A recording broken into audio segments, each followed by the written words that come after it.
So as the new CEO, I'm really excited to be here. I have been doing housing and homeless services for over 20 years. And coming here really truly felt like a homecoming to me. So both Mercy and my sister's place have been in this community for almost 40 years at this point between both organizations. And the premise of the organizations really has been to fulfill basic needs. So thinking about a Maslow's hierarchy of needs, when you think about that pyramid, I'm thinking about those things that we need, food, clothing, shelter, and safety.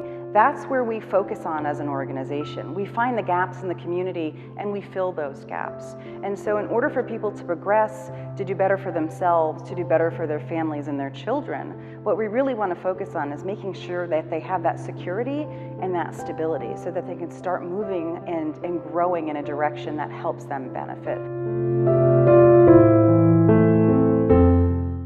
People who are homeless today are up against a variety of different barriers. So trying to find housing or a job when people are losing their jobs or when service industry jobs are not hiring right now, it's difficult. It's hard for people to get back on their feet by themselves. So we're seeing an increase in those who need assistance with security deposit, first month's rent, food.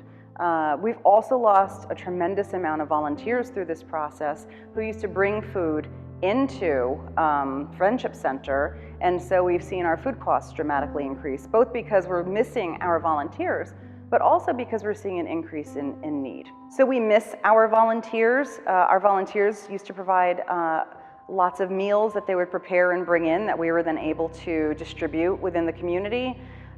So because our volunteers can't come in right now due to COVID, we're really looking for either folks to drop meals off or to make monetary donations. We're really looking for people to give right now. We look at housing as a right, and we want to make sure that people can succeed. And thinking about housing, my background is in public health, and so people don't necessarily make the connection between housing and public health, but housing is a social determinant of health. So, for example, if you are homeless, do you have access to medication? Do you have access to health care?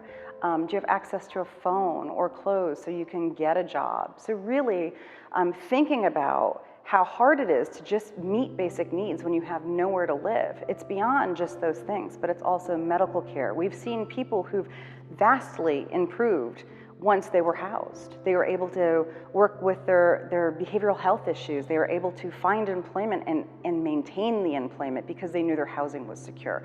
Their kids did better in school. So we do work with a lot of homeless families, and what we try and do when we're working with our homeless families is work with the family as a whole. So stereotypically, people think of the homeless person as somebody who's pushing the shopping cart down the street full of cans. We have some of that. But when we think about homeless families, we don't think about families, living in their car in the middle of the winter, but that happens here. And thinking about the stability that the children need in their lives with their housing. How can you be successful in school if you're hungry, if you have nowhere to live?